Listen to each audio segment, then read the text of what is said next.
Olá, queridos, tudo bem com vocês? Bom dia, boa tarde, boa noite, boa madrugada, obrigado, seja bem-vindo, né? E nós vamos aqui agora, né, com você, falar do nosso último império africano, que é o Império Songhai.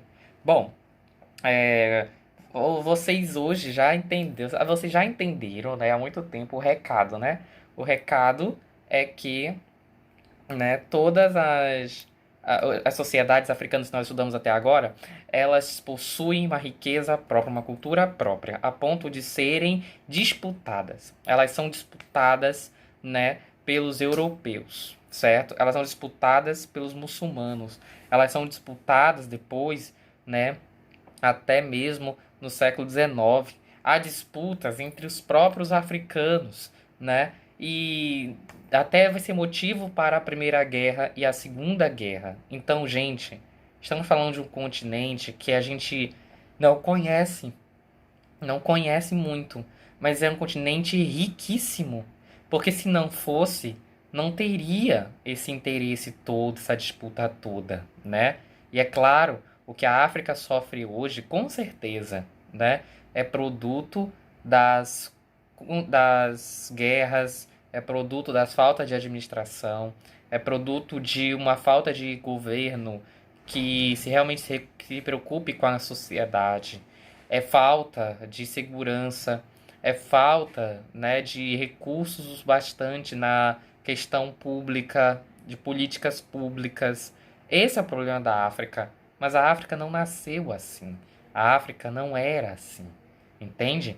Então, é isso que nós estamos tirando de lição mais profunda das análises que nós estamos fazendo aqui das maiores sociedades desse império africano.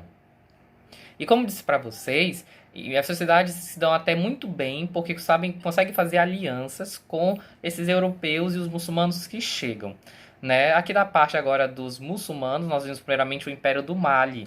E o Império do Mali, né, foi um grande império mesmo que ocupou todo aquele norte ali da África, na verdade, do litoral até metade dessa parte norte, né? Ali nessa parte também ficava o reino do Songhai, né? Na verdade, o Songhai não era reino antes, tá? E na verdade, o Songhai não apareceu como um reino. Ele era uma sociedade mesmo dentro, né, do povo que praticava o comércio naquela região.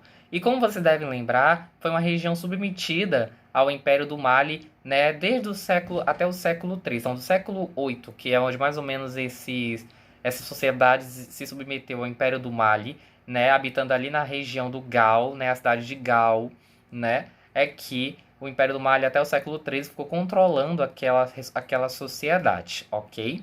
E como muitos, né, assim, o Império do Mali aderiu ao islamismo. Não é diferente com a sociedade, digamos, songanesa, eu vou chamar assim, né, songanesa, tá bom? Mas aí o que aconteceu para que os songaneses realmente pudessem se formar em um estado, em uma sociedade politicamente própria, organizada? Bom, foi justamente, né, a partir do século XIII que teve o o surgimento do líder Soni Muhammad Dao.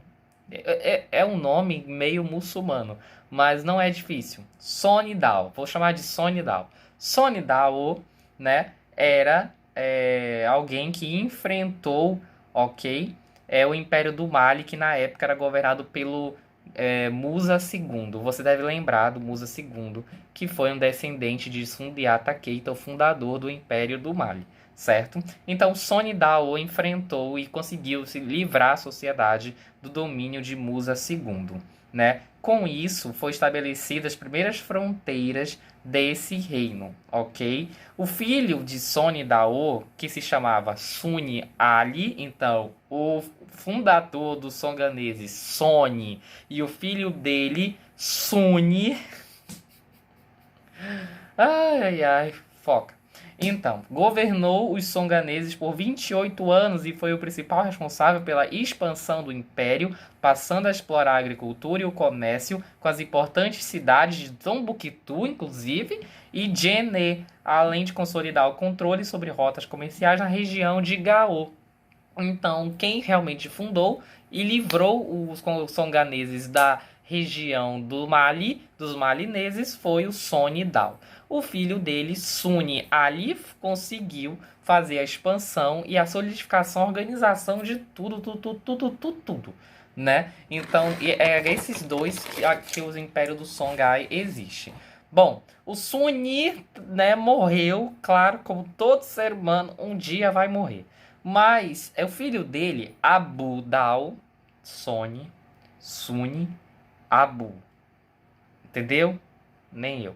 Então, né, esse Abu Dal, ele quis tornar líder do Império do Mali, só que ele foi usurpado, ou seja, o poder dele foi arrancado, foi tirado por um outro líder popular, né, chamado Mohamed Touré, que era um militar, que era uma pessoa que tinha carisma de liderança, que era uma pessoa que tinha conflitos com a dinastia dos Sony, e aí fez com que houvesse uma disputa interna. Essa disputa interna levou, né, aí ao Mohamed Touré ser declarado o líder de fato daquela região. E como ele era muito fervoroso dentro do Islã, o Islã só cresceu depois também com ele, ok?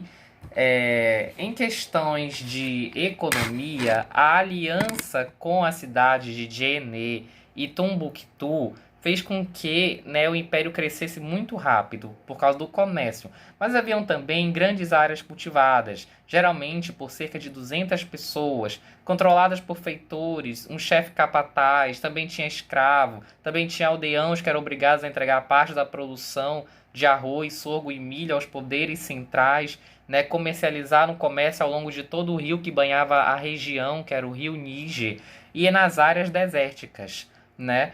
E por fim, então, no século XVI, né, uma pessoinha chamada Kunta Kenta, esses nomes, Kunta Kenta, tá? Governante do estado de Kebbi, rebelou-se contra Mohamed Touré para, né, sair daquela dependência. E aí enfrentou e venceu ele, né, e conseguiu a independência de Kebbi. Em 1528, Mohamed Touré foi destronado por um de seus filhos, Musa, e a partir daí iniciou-se o processo de decadência do Império Songhai conquistado pelo Marrocos em 1591. Ok? Hoje aquela região ali, né, ela é parte do Mali, né? É a cidade de Gao. Então, engraçado, né? O Mohamed Touré teve um filho, vários filhos. O filho dele, Musa, foi o que planejou contra o pai.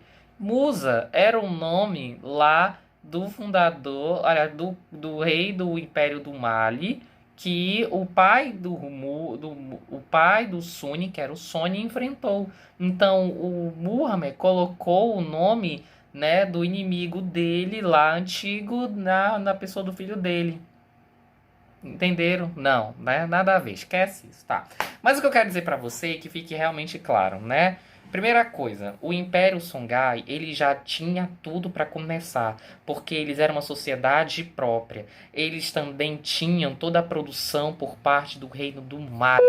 Toda a questão também da escravidão, a questão também do comércio, tava ali, tá bom?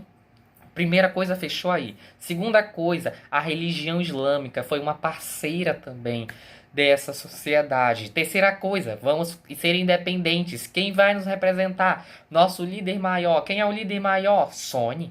E depois quem é que vai colaborar ainda mais e estabelecer, governar tudo? O filho dele, claro. Quem é o filho dele? Suni.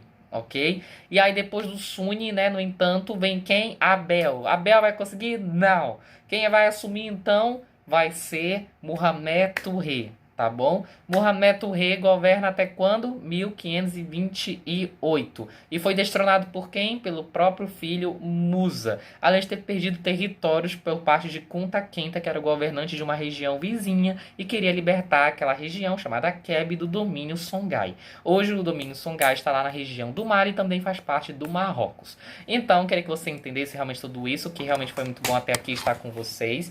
Muito obrigado por todo o apoio, toda a questão questão. Muito obrigado mesmo. A história da África é longa, ela vai embora, né? Vamos aí adentraria toda a Idade Moderna. A gente falaria de como aquelas sociedades passaram, como as sociedades conseguiram suas repúblicas e tudo mais. Poderíamos falar de como vai ser partilhada na Primeira Guerra, vai ser partilhada de novo na Segunda Guerra, os conflitos de identidade, o avanço do Estado Islâmico que vigora lá até hoje, né? A gente também poderia falar do avanço do cristianismo. Gente, é muita coisa. Só que de tudo isso, de toda essa riqueza intelectual, cultural, para material, eu queria que você colocasse na sua memóriazinha a informação única, absoluta e simples desses conteúdos.